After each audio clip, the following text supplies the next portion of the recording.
अच्छा जी, recording start हो गई है और मैं बता रहा था कि आज का हमारा जो सेशन है वो वेबसाइट ट्रैफिक इंक्रीज़ के हवाले से है कि एडवर्टाइजिंग के थ्रू हम अपनी वेबसाइट की ट्रैफिक कैसे इंक्रीज़ कर सकते हैं। जो अमूमन हमारे पिछले सेशंस थे, जो वन टू वन हमने डिफरेंट वेब ओनर्स के साथ किए, उसमें सबसे बड़ा मसला जो फेस करना पड़ रहा था वो यही था कि वेबसाइट पे ट्रैफिक जो है उसको इंक्रीज़ कैसे किया जाए। जी, मैं भाईजान से भी टाइम जो है वो कर लेता हूँ जी। अमूमन जो वेबसाइट के हवाले से सबसे इम्पोर्टेंट सोर्स समझा जाता है वो सर्च इंजन ऑप्टिमाइजेशन है और ये ट्रैफिक का वो ज़रिया है जिसमें हमें रिजल्ट्स मिलते हैं। लेकिन इसमें प्रॉब्लम क्या होता है कि एक तो इस पे ट्रैफिक जो है वो बहुत जल्दी डेवलप नहीं हो पाती। एसईओ जो है वो एक अच्छा खासा टाइम लेता है। दूसरा इसमें प्रॉब्लम ये है कि न्यूज़ वेबसाइट्स जो हैं, उनके लिए एसईओ थोड़ी-सी डिफरेंट हो जाती है, एक आम वेबसाइट की निस्बत। आप इसको इस तरह से देख लीजिए कि एक ब्लॉगिंग की वेबसाइट जो सिर्फ़ ट्रैफ़िक जनरेट करने के लिए वेबसाइट क्रिएट करते हैं, उनके पास निस्बतन आज़ादी होती है कि वो टॉपिक की सिलेक्शन खुद करते हैं, निश खुद मुंतखब करते हैं। फिर उसके बाद कीवर्ड रिसर्च करके बाकायदा तौर पे ये आइडेंटिफ़ाई करते हैं कि कौन से ऐसे टॉपिक्स हैं, जो गूगल में लोग सर्च कर रहे हैं। गोया रिवर्स इंजीनियरिंग कर ली जाती है। तो रिवर्स इंजीनियरिंग करने के बाद जब ऐसे टॉपिक सामने आ जाते हैं जिन पे सर्च वॉल्यूम बहुत ज़्यादा होता है और कंपटीशन कम होता है, उस पे आर्टिकल्स लिखे जाते हैं और उनको एसईओ के मुताबिक लिखा जाता है। तो नतीजतन उस वेबसाइट पे ट्रैफिक जनरेट करना जो है, वो काफ़ी आसान होता है और उसकी एसईओ जो है, वो भी निस्बतन उनके लिए ईज़ी होती है। लेकिन न्यूज़ वेबसाइट्स के साथ जो प्रॉब्लम है, वो ये है कि बहुत कम चांस होता है कि यहाँ पे इनको पहले से प्री डिसाइडेड किस्म के टॉपिक्स जो हैं वो मिले, बल्कि करंट अफेयर्स और ऐसे टॉपिक्स जो जिनको कवर करना ज़रूरी होता है, वो इनके पास होते हैं। तो नतीजतन वो लिमिटेशंस आ जाती हैं जो अमूमन दूसरे जो कंटेंट क्रिएटर्स हैं उनके पास नहीं होती। तो इस बुनियादी मसले की वजह से न्यूज़ वेबसाइट्स जो हैं वो ट्रैफिक के मामले में चैलेंजिंग सिचुएशन जो है उसका सामना करती हैं। लेकिन आज का हमारा जो टॉपिक है वो वैसे तो एडवर्टाइजिंग है, लेकिन ज़िम्नन मैं कुछ बातें सर्च इंजन के हवाले से आप लोगों को बता दूं। उसके बाद हम एडवर्टाइजिंग जिसमें गूगल एडवर्टाइजिंग और फेसबुक एडवर्टाइजिंग है, उस पे कुछ चीज़ों को डिस्कस करेंगे। जैसे मैंने आपसे डिस्कस किया कि अ, हमारे पास लिमिटेशंस हैं, लेकिन उसके बावजूद आप लोग एक तरतीब के साथ एसईओ की गेम जो है उसमें कुछ ना कुछ चीज़ें ज़रूर कर सकते हैं, जिसमें प्रीवियसली आप लोगों ने देखा कि ऑडिट्स के ज़रिए ऐसे मसाइल जो एसईओ के हवाले से आपके आर्टिकल्स में मौजूद होते हैं, उनको आइडेंटिफ़ाई करके उनको रिज़ॉल्व कर लिया जाए। और फिर एक पिलर पोस्ट जो है वो आप मंथली या वीकली बेसिस पे फीचर्ड पोस्ट के लिहाज से डिसाइड कर लें, जिस पे बाकायदा तौर पे कीवर्ड रिसर्च करके टॉपिक जो है उसको टूल्स के ज़रिए से वैलिडेट कर लें कि इसका सर्च वॉल्यूम भी काफ़ी ज़्यादा है मंथली। गूगल पे लोग इसको काफ़ी ज़्यादा सर्च करते हैं और इस पे जो इसकी ट्रैफिक है, इस पे जो कंपटीशन है, वो भी कम है। उसके लिए डिफरेंट टूल्स हैं। आप लोगों का जो टेक्निकल एक्सपर्ट होगा, वो उस पे काम कर लेगा, जिसमें कीवर्ड एवरीवेयर के नाम से है, जिसमें गूगल कीवर्ड प्लानर, गूगल का अपना एक कीवर्ड का टूल है जो फ्री ऑफ कॉस्ट है।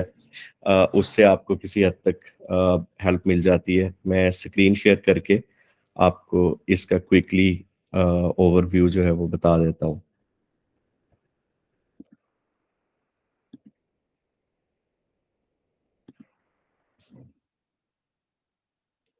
अगर आप लोग गूगल पे जाएं तो गूगल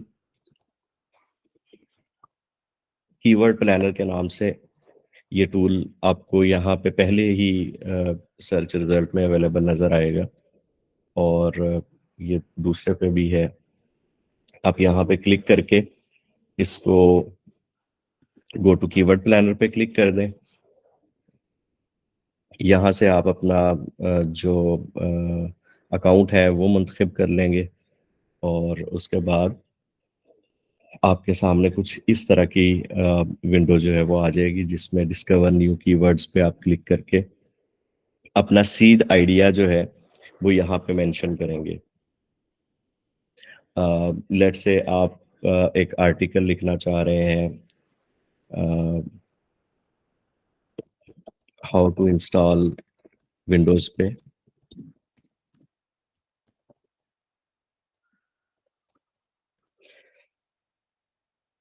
तो आप इसको जो है वो यहाँ से सर्च कर सकते हैं।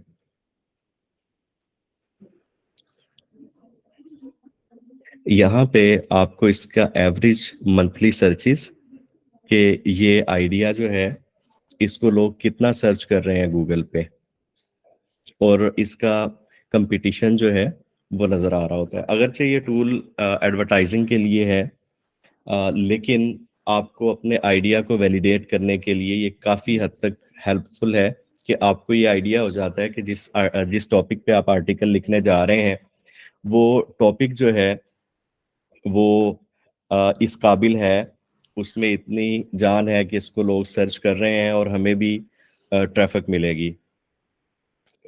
जैसे ये देखें यहाँ पे 590 आ रहा है, तो ये बहुत कम मंथली वॉल्यूम है। 110 आ रहा है, बहुत कम मंथली वॉल्यूम है। जबकि ये जो 3600 है, 2400 है या 9900 है, ये वो हैं जिनसे कम से कम मंथली अगर 9000 लोग सर्च कर रहे हैं तो कहीं ना कहीं हमें भी उसका कुछ ना कुछ ट्रैफिक का जो हिस्सा है वो ज़रूर मिल सकता है। तो इस कीवर्ड रिसर्च को आप थोड़ा सा एडवांस कर सकते हैं based on different tools. Her tool जो है वो आपको डिफरेंट तरह से वैलिडेट करने में हेल्प करता है। तो कीवर्ड एवरीवेयर भी है, इसी तरह से डिफरेंट टूल्स हैं जो आपको इसमें हेल्प कर देते हैं। तो कीवर्ड रिसर्च करने के बाद आप फिर उस टॉपिक के गिर्द जो आपने आइडेंटिफाई किया है उस पे 2000 प्लस वर्ड्स का आर्टिकल लिखें, और उस आर्टिकल को आप एसईओ के तमाम पॉइंट्स को, तमाम चेकलिस्ट को मद्देनजर रखते हुए लिखें, जिसमें जैसे कि आपने अगर all in one SEO plugin install किया हुआ है या योस्ट प्लगइन इंस्टॉल किया हुआ है, उसके एंड पे एक चेक लिस्ट आ जाती है जिसमें वो बताता है कि आपका फोकस कीवर्ड इसमें शामिल है या नहीं है, आपकी हेडिंग्स जो हैं वो इसमें शामिल हैं या नहीं है, फिर आपकी जो इंटरनल लिंक्स हैं वो शामिल हैं या नहीं है। वो सारी चेकलिस्ट जो है वो सेल्फ एक्सप्लेनेटरी होती है और पोस्ट के नीचे आ रही होती है। आप उसको फुलफिल करके तो उसको मैनेज कर सकते हैं। उससे फ़ायदा क्या होगा कि आपका ये आर्टिकल जो आप प्लान करके लिख रहे हैं, बाकी आपके सारे आर्टिकल ऑर्गेनिक हैं, जो आपकी जो स्टोरीज़ करंट अफेयर्स के या जो भी आपकी न्यूज़ पॉलिसी है उसके मुताबिक चल रही हैं, लेकिन ये एक स्टोरी आपकी जो है वो इस तरह से होगी स्पेसिफिकली कि आप इसको प्लान करके एसईओ के मुताबिक कर रहे होंगे, और अगर ये रैंक कर जाती है तो आपकी बाकी स्टोरीज जो हैं उनको भी बूस्ट मिल जाएगा। तो ये एक तरीका है जिसको आप यूज़ कर सकते हैं ऑर्गेनिक ट्रैफिक के लिए। यहाँ तक आप लोगों को बात जो है वो समझ आ रही है?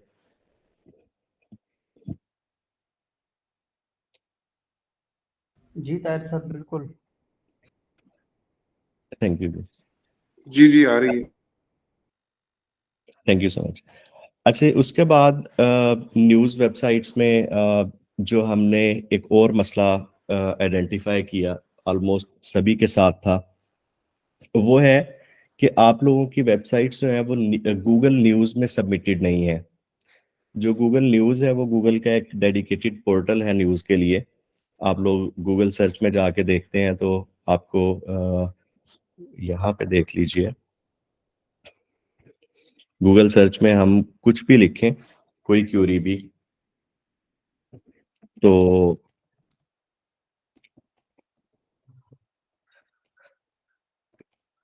इसमें एक ये न्यूज़ जो है, इसका आपको सेक्शन नज़र आएगा जो गूगल ने डेडिकेटेड बनाया हुआ है।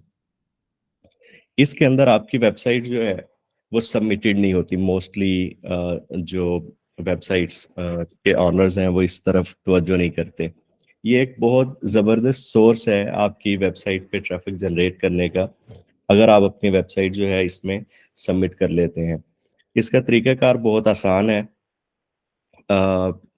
गूगल पब्लिशर, गूगल का एक सेंटर है, गूगल पब्लिशर सेंटर के नाम से आप इसमें चले जाएं।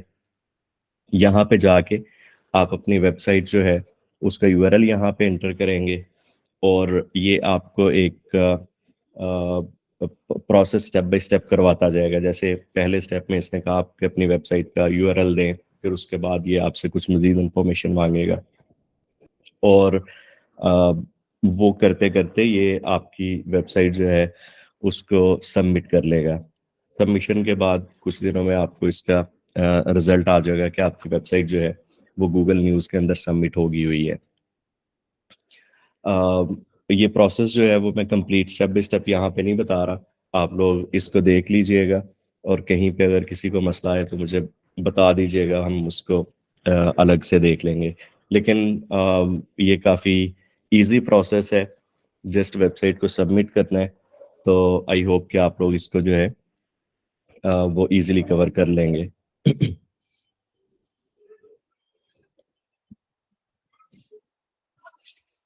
अच्छा जी, उसके बाद गूगल जो न्यूज़ है इसमें वेबसाइट सबमिट करने के बाद आपका जो इम्पोर्टेंट पॉइंट है जो वेबसाइट्स पे मिसिंग है वो है गूगल की एल्गोरिदम और पॉलिसी के मुताबिक EAT के नाम से गूगल का एक एल्गोरिदम आया था कुछ अर्सा पहले। E फॉर एक्सपर्टीज और A फॉर अथॉरिटेटिवनेस और T फॉर ट्रस्टवर्दीनेस। ये वो पॉइंट्स हैं, अगर हम अपनी वेबसाइट पे इनको फुलफिल करते हैं तो गूगल हमारी जो न्यूज़ है, हमारी जो आर्टिकल है उसको गूगल डिस्कवर में ले जाता है। गूगल डिस्कवर क्या है?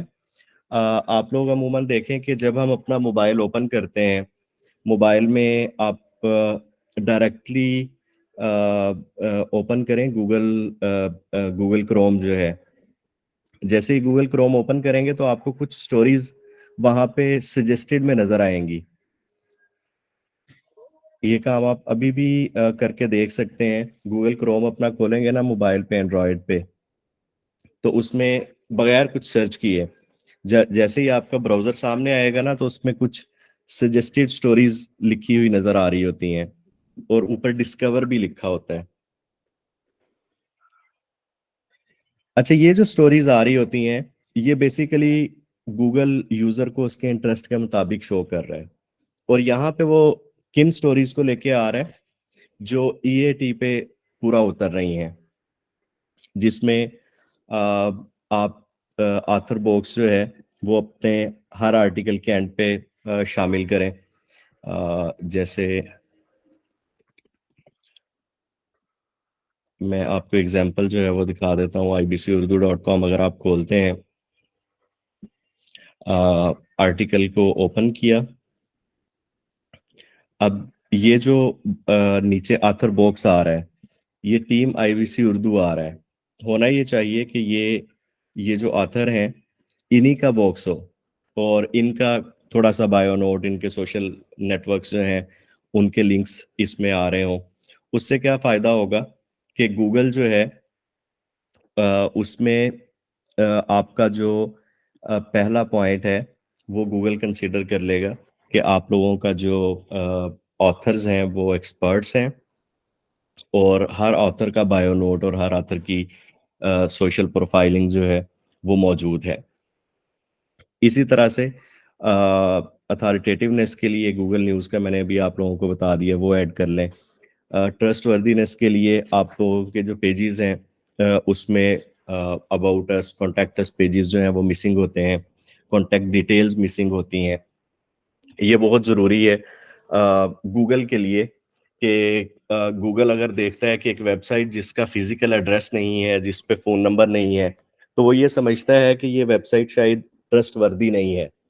ये शायद स्कैम कर सकते हैं किसी भी लेवल पे।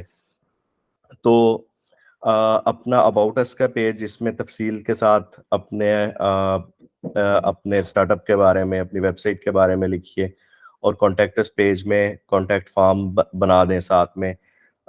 जो आपके ऑफिसेज़ के एड्रेसेस हैं, फ़ोन नंबर वगैरह हैं, उनको आप लोग ऐड कर सकते हैं। तो ये 3 पॉइंट्स मैंने देखा कि अमूमन आप लोगों की वेबसाइट्स पे मिसिंग हैं।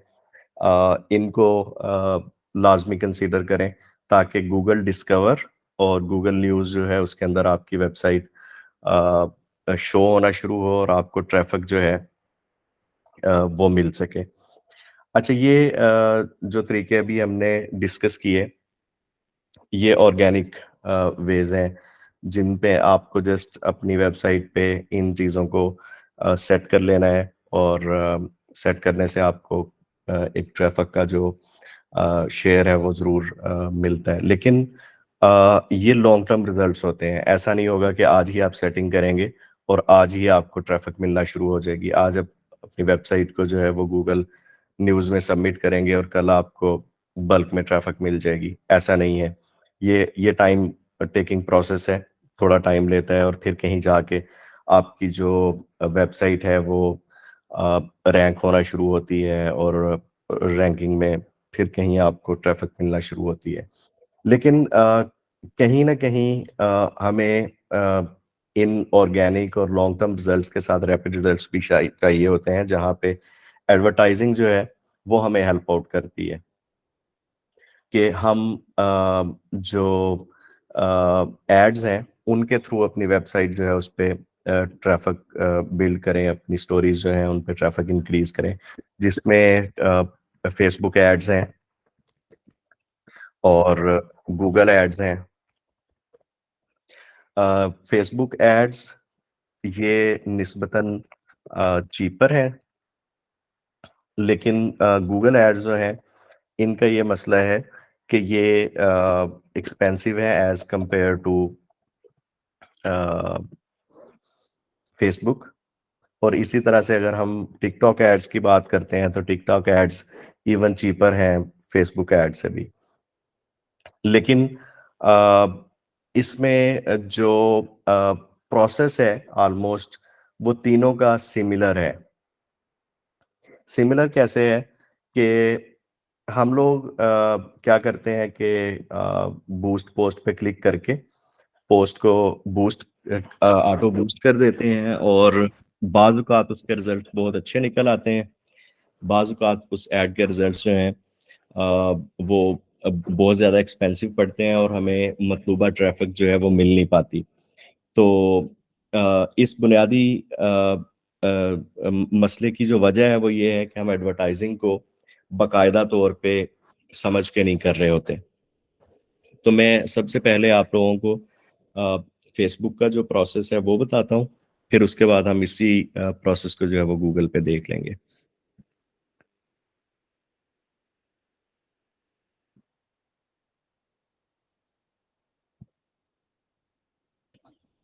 जस्ट मैं दूसरी स्क्रीन शेयर कर रहा हूँ।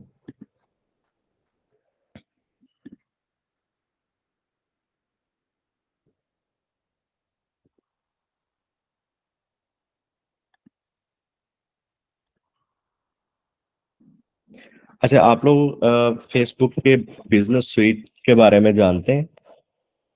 फेसबुक का बिज़नेस स्वीट है एक अलग से business.facebook.com के नाम से। थोड़ा-सा रहता है ना, थोड़ा नहीं लग रहा है नहीं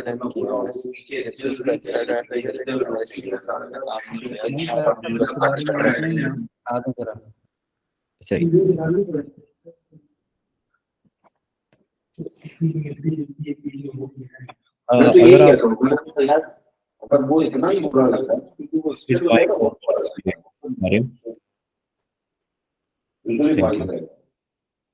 तो एक ऐसे करते हैं और दूसरा भी जो है ना वो जो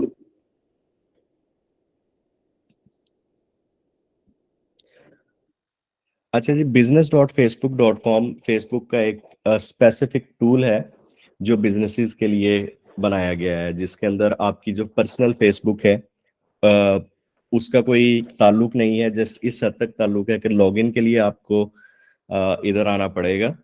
लेकिन business.facebook.com को जब आप ओपन करेंगे तो आपके सामने कुछ मेटा बिजनेस सुइट के नाम से एक पोर्टल सा ओपन हो जाता है, जिसमें आपके डिफरेंट पेजेस जो हैं वो योर अकाउंट के अंदर आ रहे होते हैं। लेकिन यहाँ पे बिजनेस अकाउंट्स एक अलग से सेक्शन बना होता है।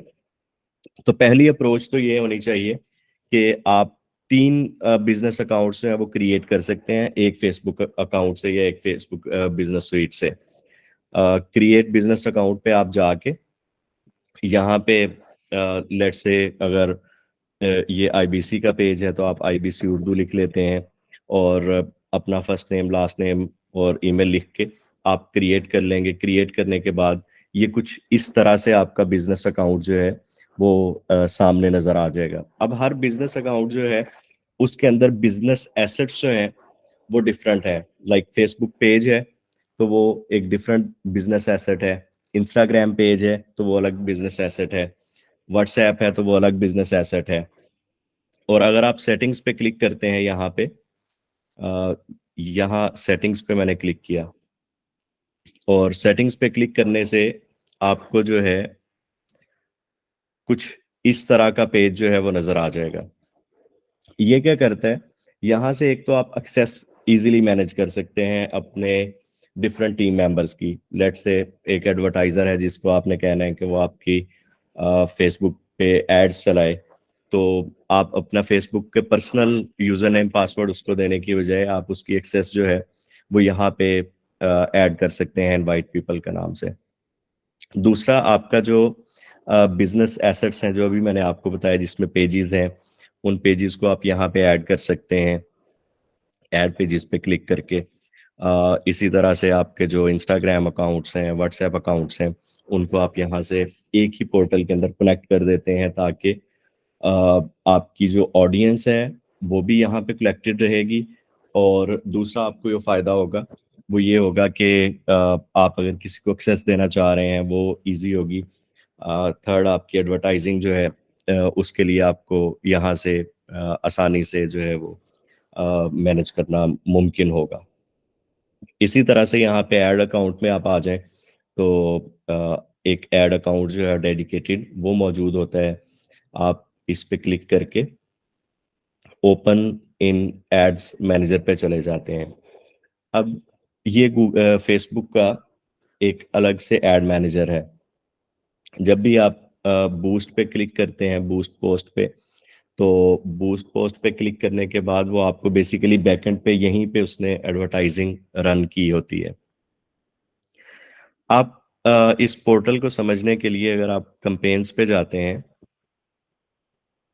तो यहाँ पे आप ये देखें कि 3 ऑप्शंस बने हुए हैं। ये बेसिकली फेसबुक का एड स्ट्रक्चर है जिसमें पहले लेवल पे कैंपेन जो है, उसके बाद फिर एड सेट्स और फिर एड्स। इन तीनों को मैं एक्सप्लेन कर देता हूँ क्योंकि जब भी कोई ऐड आपने क्रिएट करना होता है तो वो किसी न किसी एड सेट में मौजूद होगा और वो एड सेट किसी न किसी कैंपेन में मौजूद होगी। कैसे? आप क्रिएट पे जाते हैं, आपके पास यहाँ पे कैंपेन की टाइप चूज करने का ऑप्शन आ जाता है कि आपके कैंपेन का ऑब्जेक्टिव क्या है। जो कैंपेन का ऑब्जेक्टिव है ये बहुत ज्यादा जरूरी है। जैसे मैं थोड़ी देर पहले आपको बता रहा था कि समटाइम्स आपका एड जो है उसका रिजल्ट बहुत अच्छा आ जाता है, समटाइम्स जो है वो बहुत बुरे रिजल्ट्स आते हैं। वजह क्या है कि हमें ये पता ही नहीं है कि हमने उस पे कौन सा ऑब्जेक्टिव जो है वो चूज किया।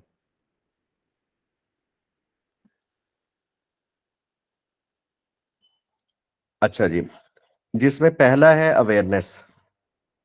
अगर आप अवेयरनेस पे माउस लेके जाते हैं तो इसके बिल्कुल साथ आप टिप्स देख रहे हैं कि ये किन किन पॉइंट्स के लिए अच्छा है। अगर तो आप अपनी पोस्ट की रीच बढ़ाना चाह रहे हैं फेसबुक पे, फेसबुक पोस्ट की ये भी यहाँ पे मद्देनजर रखिएगा, या आप अपने बारे में लोगों को अवेयर करना चाह रहे हैं, आप अपने ब्रांड के बारे में लोगों को बताना चाह रहे हैं, तो ये पर्पस जो है वो उसके लिए बेहतर है, अवेयरनेस वाला।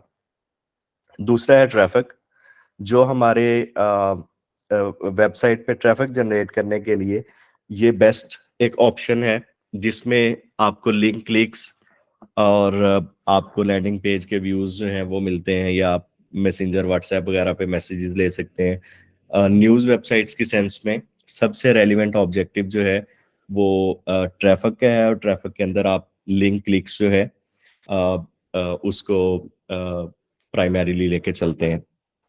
इसी तरह से इस पे मैं मज़ीद बात करता हूँ, आपको बाकी जो है उनका भी ओवरव्यू दे दूँ। एंगेजमेंट जो है, ये फेसबुक पोस्ट जो है उस पे लाइक्स शेयर्स और कमेंट्स वगैरह के लिए ये ऑब्जेक्टिव बेहतर रहता है। समटाइम्स आप सोच रहे होते हैं कि आपने अपनी फेसबुक पोस्ट को ही बढ़ाना है, तो उसके लिए ये बेहतर रहता है। लीड्स जो है ये ई कॉमर्स के लिए बेहतर होता है, जिसमें आप अपनी प्रोडक्ट वगैरह की सेल के हवाले से प्रॉपर लीड्स ले रहे होते हैं, या जो रियल स्टेट वाले हैं उनका पर्पस क्या होता है, ऐड पे वो चाह रहे होते हैं कि लोग फॉर्म फिल कर दें, फ़ोन नंबर और ईमेल लोगों का उनके पास आ जाए, तो वो लीड जनरेशन जो है उसके लिए ये पर्पस जो है वो ठीक रहता है।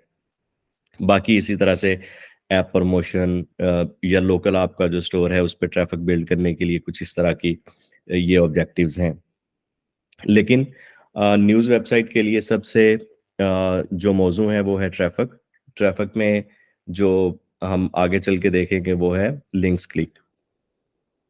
अच्छा, यहाँ पे आपने ऑब्जेक्टिव जो है वो मुंतखब कर लिया और कंटिन्यू किया, तो अब आपको ये जो है ये ले जाएगा एड सेट के ऊपर। पहला लेवल कैंपेन का है, उसके बाद ये एड सेट पे ले जाएगा।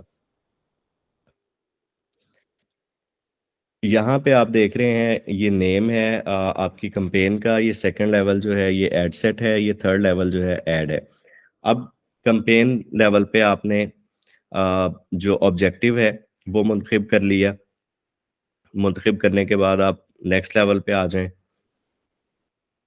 यहाँ पे अब ये एड सेट लेवल है, जिसके अंदर आपने मज़ीद कुछ चीज़ों को मुंतखब करना है, जिसमें आपका बजट है, इसी तरह से आपकी लोकेशंस हैं, ऑडियंस है, वो सारी चीज़ें आप एड सेट लेवल पे मुंतखब करते हैं। हमने यहाँ पे सबसे पहले मेक श्योर कर लिया कि हम अपनी जो ट्रैफिक है उसको कहाँ पे भेजना चाह रहे हैं, वेबसाइट पे भेजना चाह रहे हैं। और यहाँ पे हमारा गोल क्या है, maximise number of link clicks. Different options मौजूद होंगे, लेकिन हमें जो है वो क्लिक्स ज़्यादा चाहिए।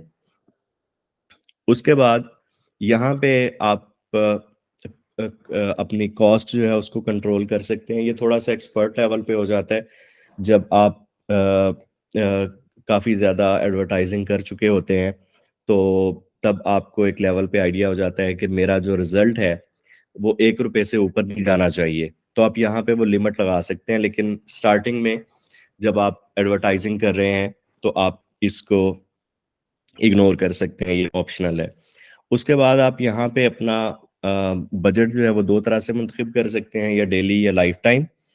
और हम रिकमेंड ये करते हैं कि आप डेली बजट जो है वो मुंतखब करें, और जब आप का जो है वो बजट अमाउंट पूरी हो जाए तब आप उसको मैनुअली स्टॉप कर दें। और लाइफ टाइम बजट में ये होता है कि आप एक ही दफ़ा चूज़ कर लेंगे कि लेट्स से मुझे कितने ₹1000 का ऐड जो है वो चलाना है, और डेली में आप पर डे का तय कर देते हैं कि ₹2000 का डेली लेट्स से ऐड जो है वो चले। अगर आप डेली की बेस पे मुंतखब कर रहे हैं, तो उसमें आप एंड डेट जो है उसको स्टॉप भी कर सकते हैं, ताकि आप मैनुअली इसको बंद करें।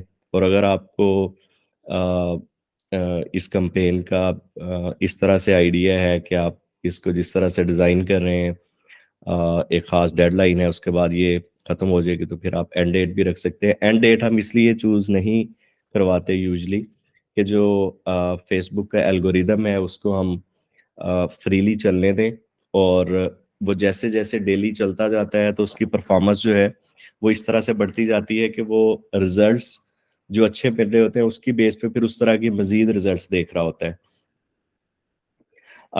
बजट और ड्यूरेशन टाइम तय करने के बाद आप लोकेशन मुंतखब करते हैं कि आप अपनी जो ऐड है उसको कहाँ-कहाँ शो करवाना चाह रहे हैं। जो पाकिस्तान, बांग्लादेश, इंडिया, नेपाल, इन कंट्रीज़ में जो एड्स हैं उसकी प्राइस कम होती है, सस्ते ऐड पड़ते हैं। जबकि यूएस, यूके और इस तरह के जो कंट्रीज़ हैं, वहाँ पे आपको जो ऐड है वो महँगा पड़ता है। तो आपने अपनी ऑडियंस के लिहाज से ज़ाहिर है अगर उर्दू वेबसाइट है या न्यूज़ जो है वो इस रीजन के रिलेटेड है, तो आप इन्हीं कंट्रीज़ को यहाँ पे मुंतखब करें। प्लेसमेंट और एडवांटेज प्लस के जो ऑप्शंस हैं आप उनको इसी तरह से छोड़ सकते हैं। प्लेसमेंट्स में ये होता है कि आप अपनी ऐड को कहाँ-कहाँ पे शो करना चाह रहे हैं, फेसबुक के किन-किन प्लेसेस पे, लेट्स से साइड बार में, लेट्स से न्यूज़ फीड में या वीडियोज़ के अंदर। तो ये ऑटो रहेगा, तो वो खुद मुंतखब कर लेगा। उसके बाद थर्ड आपका स्टेप आ जाता है एडवर्टाइजिंग का, जिसमें आपने अपना क्रिएटिव और जो कॉपी है वो ऐड करनी होती है। यहीं पे अगर आपका इंस्टाग्राम पेज है तो आप उसको भी मुंतखब कर सकते हैं, ताकि आपकी जो ट्रैफिक है वो दोनों सोर्सेज से जनरेट हो जाए एक ही ऐड के थ्रू। क्रिएट ऐड में जाके आप मीडिया में एक पोस्टर मुंतखब कर लेंगे। पोस्टर मुंतखब करने के बाद आप यहाँ पे उसका जो प्राइमरी डिस्क्रिप्शन है वो ऐड कर ले देंगे, हेडलाइन ऐड कर देंगे। डिस्क्रिप्शन जो है वो वन लाइनर ऐड करना चाहें तो वो कर सकते हैं, अदरवाइज आप इसको छोड़ सकते हैं। फिर उसके बाद आप यहाँ पे कॉल टू एक्शन जिसमें विजिट नाउ या आप इसको विजिट नाउ ही बनेगा। लर्न मोर जो है वो भी रेलिवेंट है। ज़्यादा रेलिवेंट लर्न मोर बन रहा है, विजिट नाउ का ऑप्शन भी आ जाता है। जब आप ये फिल करते हैं तो इसके मुताबिक आपको यहाँ पे कॉल टू एक्शन जो है वो कस्टमाइज्ड मिल जाते हैं, लेकिन ये जो अवेलेबल है आप इन्हीं में से मुंतखब कर सकते हैं। उसके बाद डेस्टिनेशन में आप अपनी वेबसाइट का यूआरएल, जिस लिंक पे आप ट्रैफिक भेजना चाह रहे हैं वो स्पेसिफिक लिंक यहाँ पे पेस्ट करते हैं, और लिंक पेस्ट करने के बाद आप उसको जो है वो यहाँ से पब्लिश पे क्लिक कर देते हैं।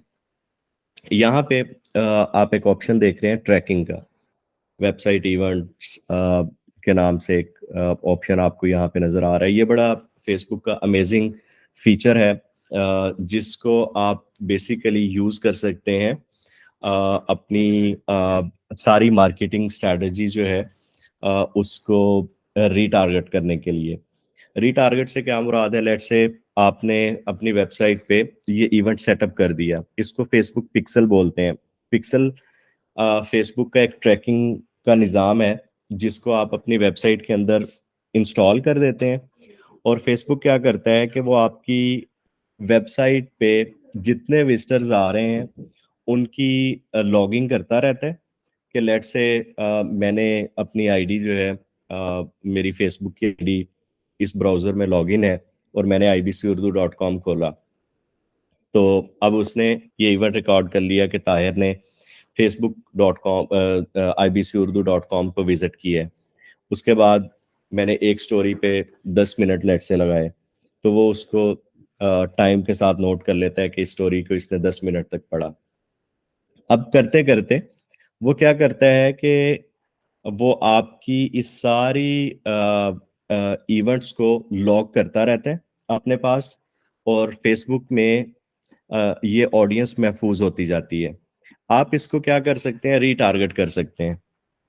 आप क्या करते हैं कि आप एक ऐड क्रिएट करते हैं और यहाँ पे जब हम ऑडियंस मुंतखब कर रहे थे, यहाँ पे एक कस्टम ऑडियंस का ऑप्शन होता है, जहाँ पे आप उस ऑडियंस को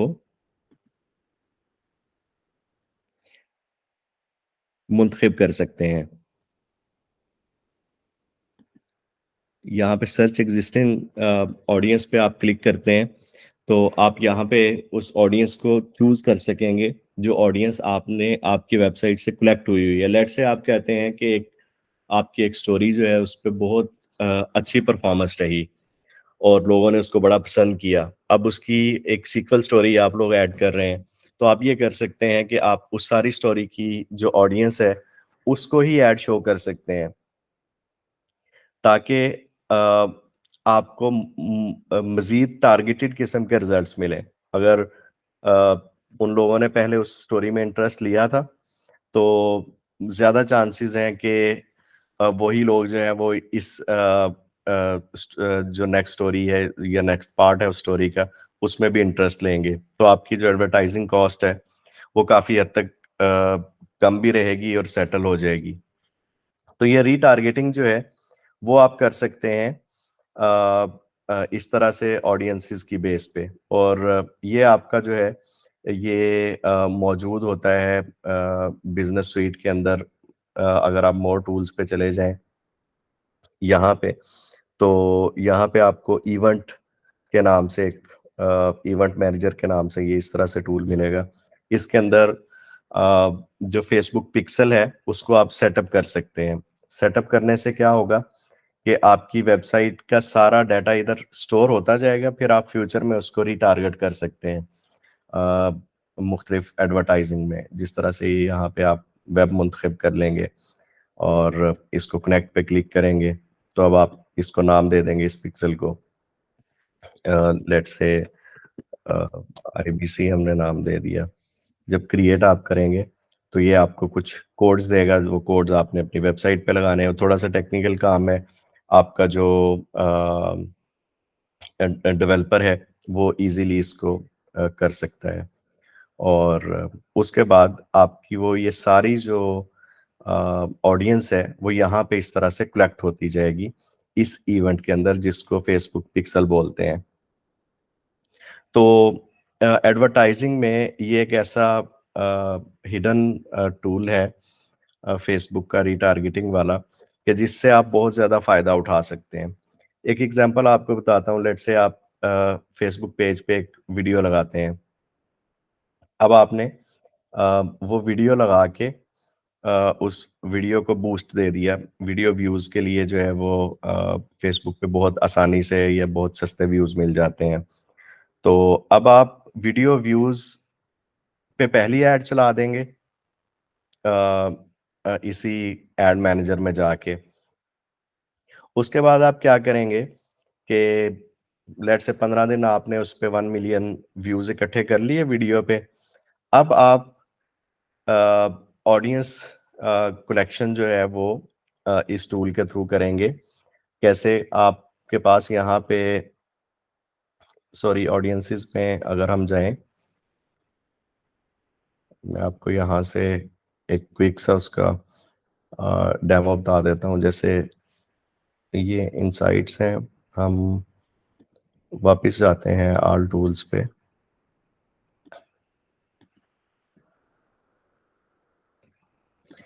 आप ये देखें ऑडियंसेस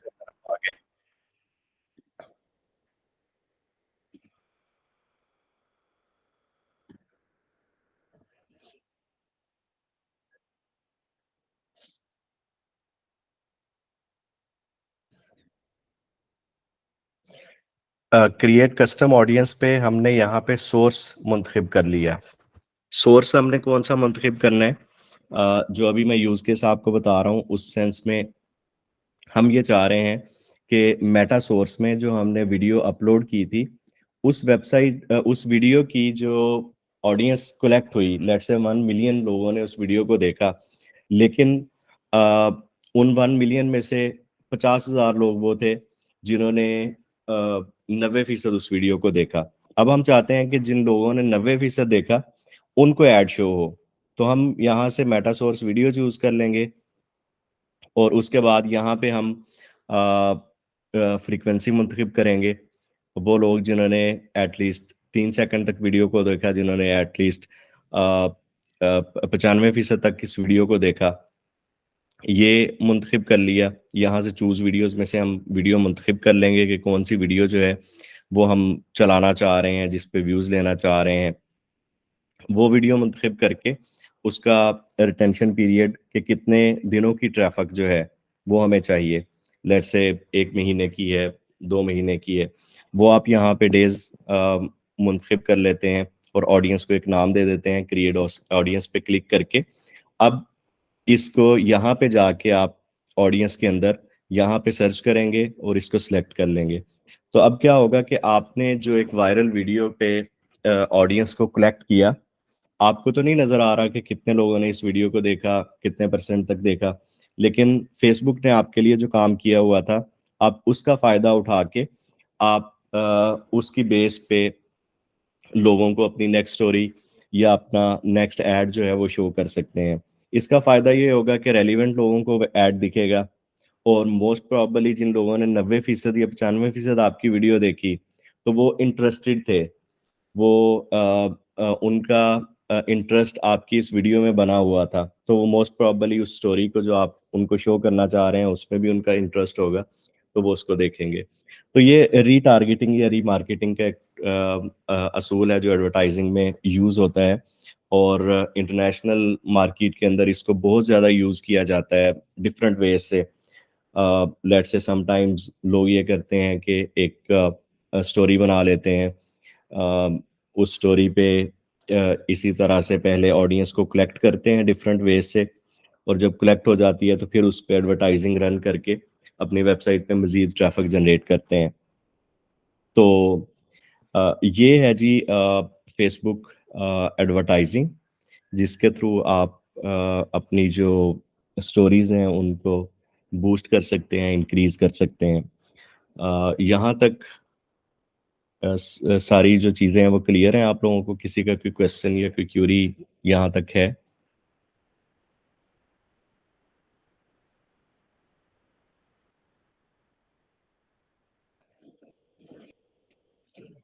चलें, मेरा ख़्याल क्लियर है। तो अब हम गूगल एडवर्टाइज़िंग जो है उसको थोड़ा-सा गो थ्रू कर लेते हैं। जैसे मैंने आपको बताया था कि गूगल एडवर्टाइज़िंग जो है वो निस्बतन एक्सपेंसिव है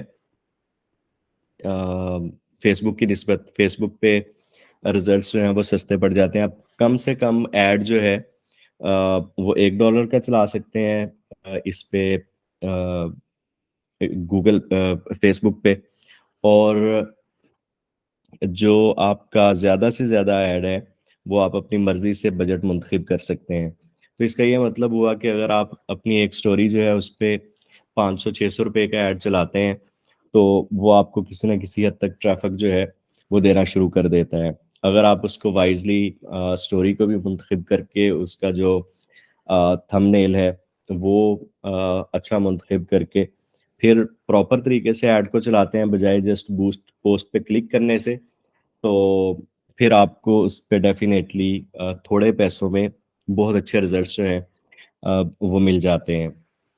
लेकिन अ अ, इसको अगर आप प्लान करेंगे, तो फिर ही आप इससे बेटर रिज़ल्ट्स लेंगे। जब गूगल एड्स की बात आती है, तो गूगल एड्स में भी हमारे पास ये तीनों स्टेजेस मौजूद होती हैं स्ट्रक्चर के अंदर, जिसमें कैंपेन लेवल है, फिर एड सेट लेवल है, और फिर जो है वो एड्स लेवल है। सेम इसी तरह से यही तीनों चीज़ें जो हैं वो टिकटॉक एड्स के अंदर भी यूज़ होती हैं। लेकिन जो ऐड के ऑब्जेक्टिव्स हैं गूगल में, वो हमें निस्बतन ज़्यादा मिल जाते हैं फेसबुक से। मैं आपको क्विकली शो करता हूँ।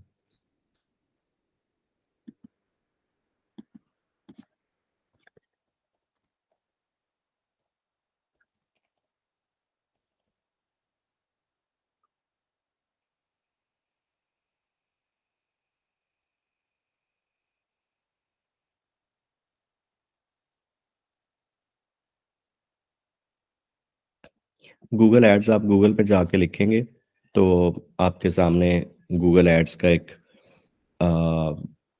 पेज जो है वो ओपन हो जाएगा। आप उसको साइन इन कर लें, अपना गूगल एड का अकाउंट जो है वो मुंतखब कर लें।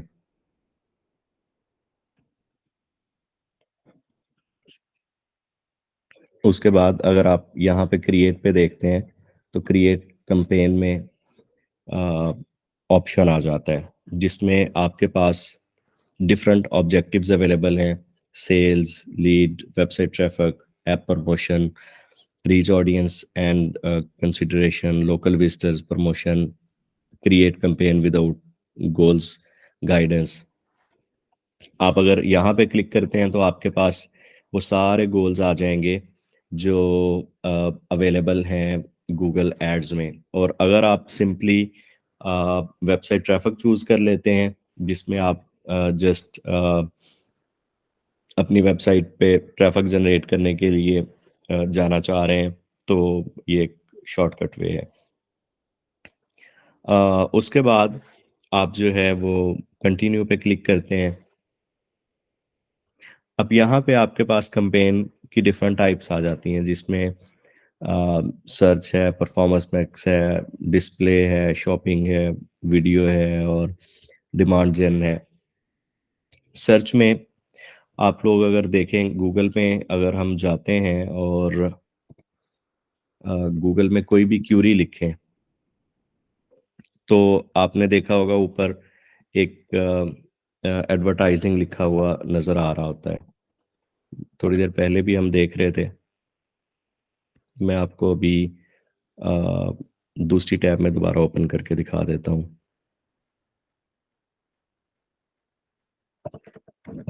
गूगल एड्स ही आप लिख लें।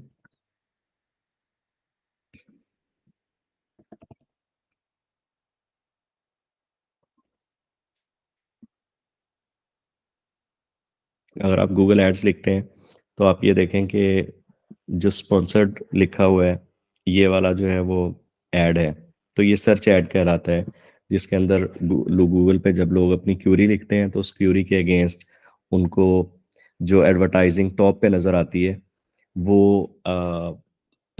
वो जो है वो सर्च ऐड बन जाता है।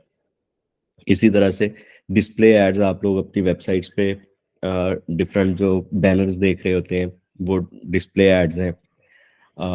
इसी तरह से वीडियो एड्स में यूट्यूब के ऊपर जो एड्स नज़र आ रहे होते हैं वो उस उसमें कंसीडर हो जाते हैं। तो मोस्टली आप लोग जो इसमें गूगल एड्स में चलाते हैं वो ये दो एड्स ही होते हैं, डिस्प्ले एड और सर्च एड।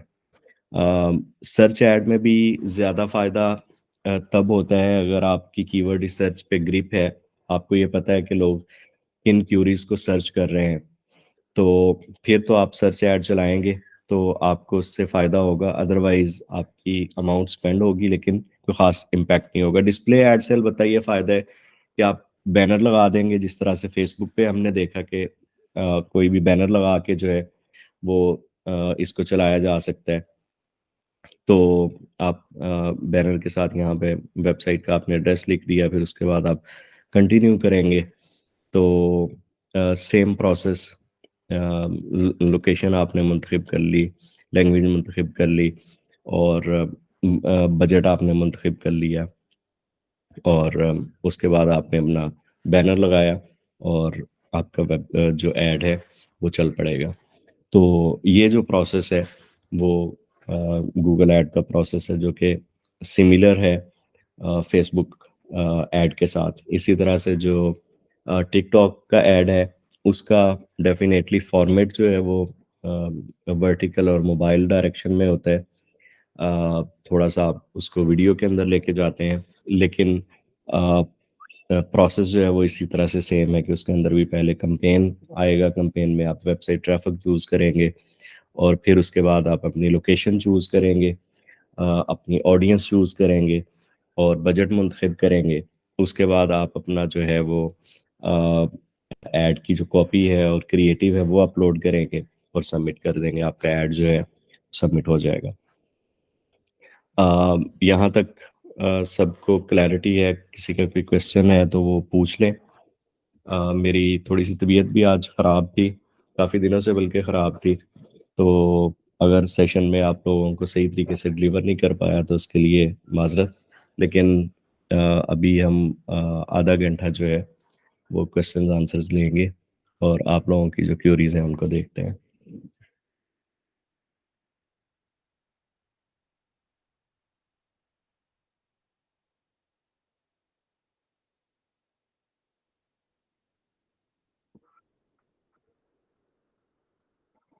क्लियर है जी सबको, या किसी का कोई क्वेश्चन है, कोई कन्फ्यूजन है एडवर्टाइजिंग में?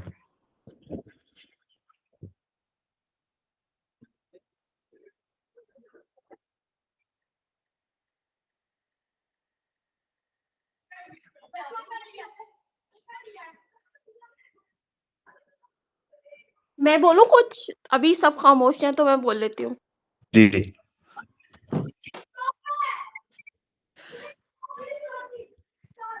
सबकी खामोशी बता रही है ताहिर, आपने बहुत अच्छे तरीके से सबको इतना कुछ समझा दिया है ना कि पिन ड्रॉप साइलेंस हो गया है। अच्छा, मैंने थोड़ा-सा सेशन लेट जॉइन किया था, इसलिए हो सकता है मेरा क्वेश्चन रेलेवेंट ना हो क्योंकि मैंने स्टार्ट का काफ़ी पोर्शन मिस कर दिया। हम जब एडवर्टाइज़मेंट की बात करते हैं तो इसमें जी। एक चीज़ मोनेटाइज़ेशन भी होती है ना, एडवर्टाइज़मेंट के अलावा एक हम जो है वो मनी जनरेट कर रहे होते हैं मोनेटाइज़ेशन के ज़रिए से। तो मतलब अगर हम डिफ़रेंस देखें एडवर्टाइज़मेंट के ज़रिए से जो हम जनरेट करेंगे और जो मोनेटाइज़ेशन के ज़रिए करेंगे, इन दोनों में कितना डिफ़रेंस होता है? यानी मोनेटाइज़ेशन से अर्निंग कितनी बेहतर हो सकती है, एडवर्टाइज़मेंट के ज़रिए से कितनी बेहतर हो सकती है? अच्छा, बेसिकली जो मोनेटाइजेशन है वो प्रोसेस है हमारी वेबसाइट जो है उस पे एडवर्टाइजिंग होना। और जो एडवर्टाइजिंग अभी हम जिसकी बात करें वो ये है कि हम एडवर्टाइजिंग के थ्रू अपनी वेबसाइट को ट्रैफिक जनरेट करके दे सकें, ताकि अ, जो वेबसाइट ऑर्गेनिकली आ रही है या वेबसाइट रुकी हुई है वो एक दफ़ा वार्म अप हो जाए और ट्रैफिक वेबसाइट पे कुछ ना कुछ आना शुरू हो जाए। तो बुनियादी फ़ायदा तो यही है ट्रैफ़िक जनरेट करने का, कि अगर हमारी वेबसाइट पे ट्रैफ़िक जनरेट हो जाती है तो उसका फ़ायदा हमें मोनेटाइज़ेशन में ही होगा।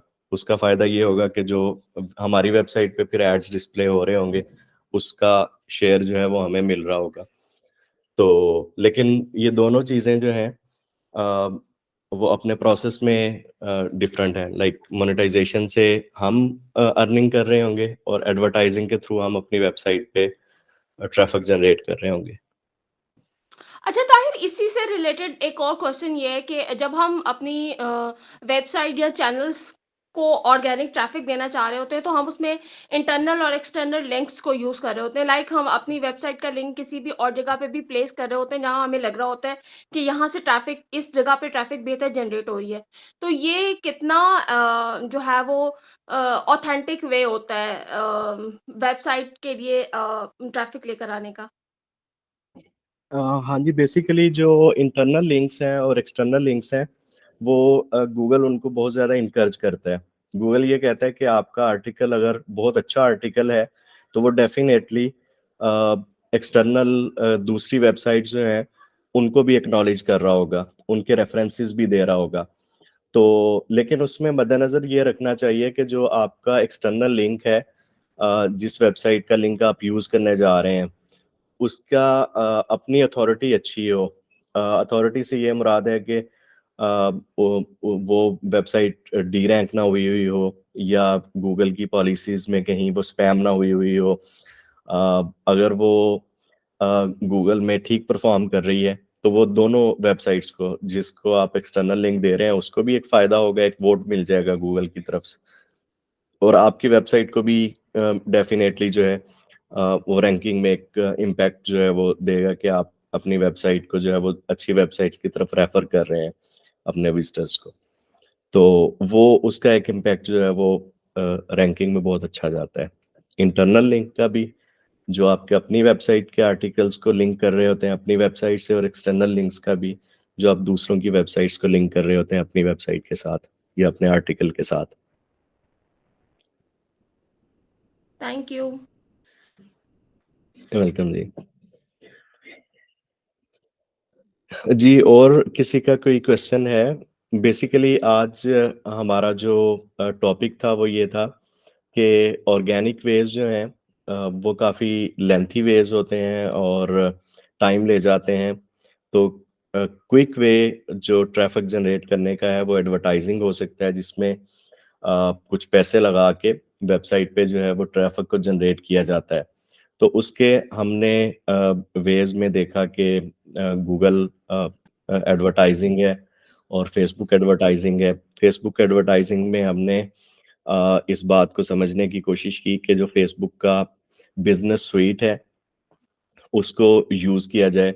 उसके अंदर अपने पेजेज़ जो हैं उनको ऐड किया जाए और उसके बाद फिर उसके अंदर जो एडवर्टाइज़िंग है गूगल एड्स में फ़ेसबुक एड्स मैनेजर के अंदर, उसमें कैम्पेन और उसका जो ऑब्जेक्टिव है उसको प्रॉपर्ली मुंतखब करके फिर अपनी जो ऐड है उसको चलाया जाए। इसी तरह से उसमें फिर हमने ज़िम्नन ये बात डिस्कस की कि जो अ उस ऐड का इफ़ेक्टिव वे है वो ये है कि ऑडियंसेस जो हैं उनको क्रिएट करना सीखा जाए, कलेक्ट करना सीखा जाए। फ़ेसबुक का बहुत पावरफुल जो टूल है जिसके अंदर हम अपनी वेबसाइट की ऑडियंस को कलेक्ट कर सकते हैं। तो वो फ़ेसबुक पिक्सेल के नाम से मौजूद है। उसको हम इफ़ेक्टिवली कैसे यूज़ कर सकते हैं, उसमें हमने 2 वेज़ जो हैं वो देखे, जिसमें एक एक में हमने ये देखा कि जो सोर्स है वो हमारा फ़ेसबुक की ट्रैफ़िक यानी फ़ेसबुक की पे ही एक वीडियो पे जो आने वाले विज़िटर्स थे, उन्हीं को हमने कलेक्ट करके उनको एक ऑडियंस बना के उनको एडवर्टाइजिंग शो कर सकते हैं, या दूसरी सूरत में हम अपनी ही वेबसाइट पे जो ऐसी ऑडियंस जिन्होंने एक आर्टिकल को बहुत ज़्यादा रीड किया, उसको कलेक्ट करके उनको नेक्स्ट ऐड जो है वो शो कर सकते हैं। इसके बाद हमने थोड़ा-सा जो है वो ओवरव्यू किया गूगल एड्स का, और इस सारे जो एडवर्टाइज़िंग के जो हमने मॉड्यूल को डिस्कस किया, उससे पहले हमने मुख्तसरन बात की थी कि आपकी जो वेबसाइट है, उस पे ऑर्गेनिक ट्रैफ़िक इंक्रीज़ के लिए जो सबसे बड़ा सोर्स है, गूगल न्यूज़ का और गूगल डिस्कवर का। उसके अंदर शामिल होने के लिए गूगल न्यूज़ में अपनी वेबसाइट जो है, उसको सबमिट ज़रूर करें। और दूसरा जो हमारा अ अ अ, गूगल का एल्गोरिदम है, न्यूज़ वेबसाइट्स के लिए स्पेसिफिकली फ़ोकस्ड है, ईएटी के नाम से। उस पे किस तरह से आप जो है वो फ़ोकस करके अपनी वेबसाइट की जो रैंकिंग है उसको बेहतर कर सकते हैं। तो आई होप कि आप लोगों को इस सेशन में सीखने का मौका मिला होगा। लेकिन स्टिल अगर सेशन के बाद भी आप लोगों के कोई क्वेश्चंस आते हैं, तो आप लोग मुझे जो है वो किसी भी वक़्त पूछ सकते हैं। अगर ज़रूरत पड़ती है तो हम इसी पे दोबारा जो है वो सेशन भी कर सकते हैं। जी यासिर साहब। अस्सलाम वालेकुम जी ताहिर साहब। मैं ना 12:38 पे जॉइन किया था। ढूँढता रहा कि मैं मतलब हाउ टू लॉग इन। अच्छा, सही। ये चीज़ बताइए कि जस्ट मतलब मुझे अंदाज़ा नहीं था कि 8 मिनट पहले क्या काम हुआ होगा। तो एक कुछ वेबसाइट अगर नॉन न्यूज़ हैं, मीन उनकी ऐसी चीज़ें हैं कि काइंड ऑफ वो डे टू डे वाली चीज़ें नहीं हैं। मतलब आप एक चीज़ रख देते हैं वो, और यू आर मतलब आप डिपेंड कर रहे होते हैं कि सर्च कीवर्ड्स जो मुस्तकिल किस्म के होते हैं, मतलब लिटरेरी पीस है या इस तरह की चीज़ें होती हैं। तो उनको गूगल न्यूज़ तो आपने कह दिया न्यूज़ के लिए, तो उसके लिए क्या कहाँ सबमिशन या क्या चीज़ करना होगी? ये मतलब मैं अपने तौर पे बता दूँ कि ये एडवर्टाइज़िंग की दोनों तो ये चीज़ों से तो मैं खुद प्रैक्टिस भी करता रहा हूँ और वेल प्रैक्टिस्ड मतलब होने की। अब मुझे ये था कि मैं कुछ नया लेके निकलूँ तो मैंने सवाल बनाया है कि नॉन न्यूज़ वेबसाइट्स जो हैं they are not e commerce, even मतलब उन पे वो फास्ट मूविंग कंज्यूमर गुड्स वाली चीज़ें नहीं है जिस तरह हम रूटीन की चीज़ें, मतलब न्यूज़ नहीं है ना एज सच, एसेज हैं, कुछ नॉलेज की चीज़ें हैं, कुछ लिटरेचर की शायरी, तो वो उनके लिए क्या है गूगल फ्रेंडली बनने के लिए कोई चीज़ जो आप नई मतलब हमें मिले सीखने को? जी अजय सर, उसमें जो बुनियादी मसला है गूगल के एल्गोरिदम्स का, वो ये है कि हमें जो गूगल के पैरामीटर्स हैं उनको फुलफिल करना होता है, जिसके लिए आप लाजमी तौर पे कोई ना कोई प्लगइन यूज़ कर रहे होंगे, योस्ट यूज़ कर रहे होंगे, या फिर all in one SEO plugin use कर रहे होते हैं। तो उसके अंदर जो एक चेकलिस्ट बनी होती है, उस चेकलिस्ट को आप अगर फुलफिल कर लें और उसमें ना सिर्फ जो आपका इमेज है उसकी ऑप्टिमाइजेशन है कि इमेज पे आपके आल्ट टेक्स्ट और उसका जो मेन नेम है उसमें की inclusion, फिर इसी तरह जो आपके दूसरे आर्टिकल के अंदर कीवर्ड्स की इंक्लूजन है वो शामिल हो। मेनली आप उसको इंक्लूडेड रखते हैं, तो वो आपको जो है वो हेल्प करता है रैंक होने में, लेकिन कोई स्पेसिफिक अलग से उसकी सबमिशन नहीं है कहीं पे, सवाए इसके कि हम साइट मैप को पूरे को सबमिट करते हैं गूगल सर्च कंसोल में, जिसमें हम गूगल को बता देते हैं कि हमारी साइट का स्ट्रक्चर और हमारी साइट का जो वे है वो कुछ इस टाइप का है, जिससे वो साइट मैप से वो आइडेंटिफाई कर लेता है और फिर उस लिहाज से वो उसको जो है वो रैंक करता है वक्त के साथ साथ। अच्छा, ये मैं थोड़ा सा मैं दोबारा टाइम ले सकता हूँ अगर कोई और नहीं अवेलेबल? अच्छा, उसमें ये है कि ये साइट जो है ना, साइट मैप और ये चीज़ें तो आज से कुछ 1 साल पहले की सबमिट मैंने की हुई हैं, और एसईओ भी उसी वक्त से परफॉर्म करता हूँ। सही अच्छा, है। वो चीज़ें सबमिट हैं। मतलब वो सवाल मेरा मुझे लगा कि इस तरह की जो चीज़ें हैं उनके लिए एज़ सच गूगल न्यूज़ के पैरेलल इस तरह की चीज़ और गूगल की नहीं है, हाँ कि जी। जो इस तरह का कंटेंट है उसको गूगल करने के लिए।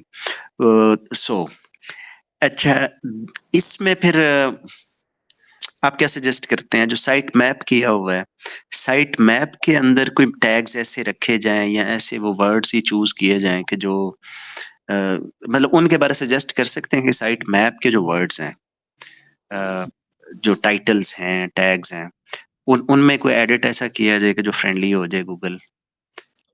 नहीं, साइट मैप पे तो नहीं आप कर सकते, लेकिन जो आपका कंटेंट है उसका हुँ, मेटा टाइटल और डिस्क्रिप्शन को आप ज़रूर इम्प्रूव कर सकते हैं। गूगल खुद भी, जैसे आपने बताया ना कि 6 साल से आप कर रहे हैं, तो गूगल इस चीज़ को लाइक करता है कि आपका जो कंटेंट है आप उसको रीपब्लिश करते रहें, एडिट करते रहें। लेट्स से आपने एक आर्ट पीस जो है वो 4 साल पहले लिखा, तो उसके अंदर जो है वो आप उसका टाइटल डिस्क्रिप्शन जो है उसको कुछ एडिट करके और उसके कंटेंट में भी कुछ जो चेंजेस हो सकती हैं अगर मुमकिन है, तो वो चेंजेस जो है वो उसमें करके तो उसको दोबारा से अपडेट कर दें, तो वो गूगल उस आर्टिकल को जो है वो अगेन वेटेज देता है कि ये पहले से पड़ा हुआ कंटेंट है, लेकिन उसको इन्होंने अपडेटेड रखा हुआ है, यानी ये हुँ, आउटडेटेड नहीं हुआ। तो सही है, सही। वो चीज़ आप ज़रूर कर सकते हैं। हाँ, ये अच्छी है।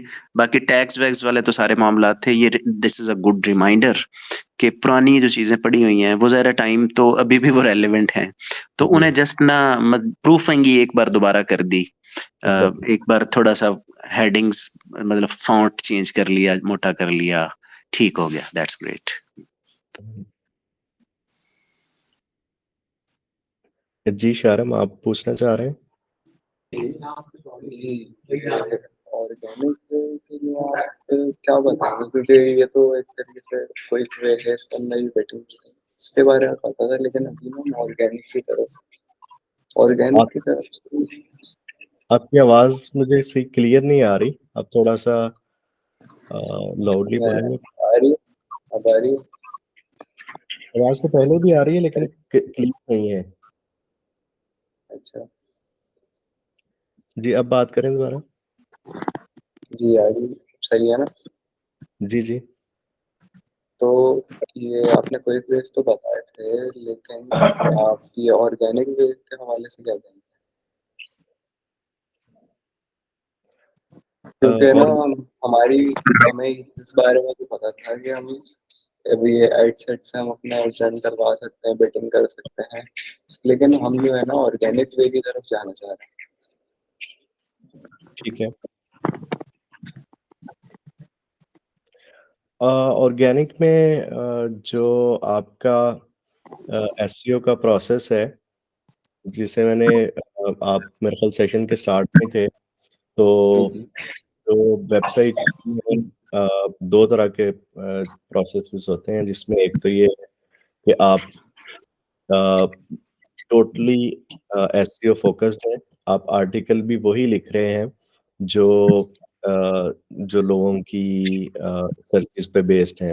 आप पहले कीवर्ड प्रॉपर रिसर्च करके फिर उस पे आर्टिकल करते हैं। उस प्रोसेस में तो आपको ट्रैफिक जो है वो एसईओ से बहुत अच्छी मिल जाती है।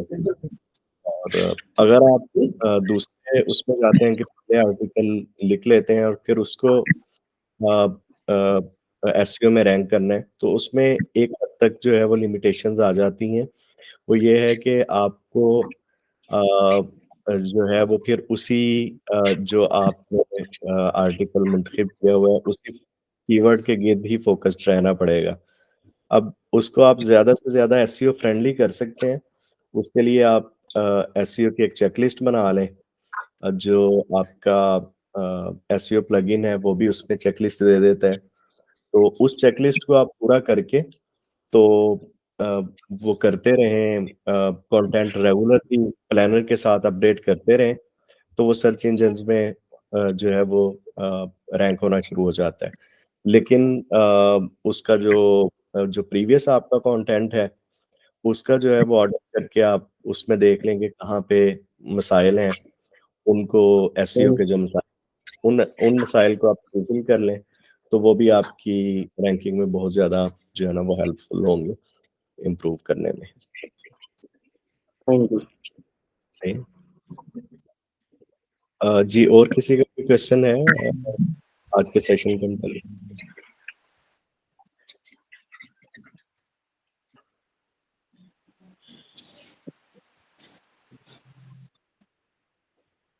ताहिर साहब थैंक यू वेरी मच, और बड़ा अच्छा सेशन था।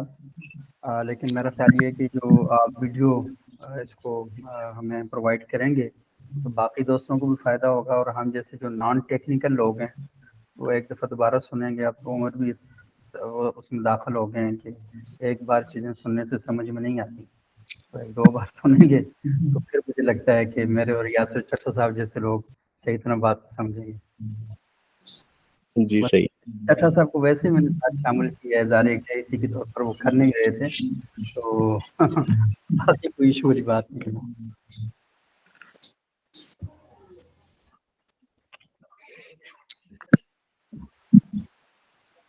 ठीक हो गया। रिकॉर्डिंग हम लोग कर देंगे, अपलोड कर देंगे, और उसके बाद भी डेफिनेटली अगर क्वेश्चंस होते हैं तो उसको हम एड्रेस कर लेंगे। फरहान साहब, मेरे ख्याल सेशन को एंड करते हैं फिर। जी, thank you very much sir.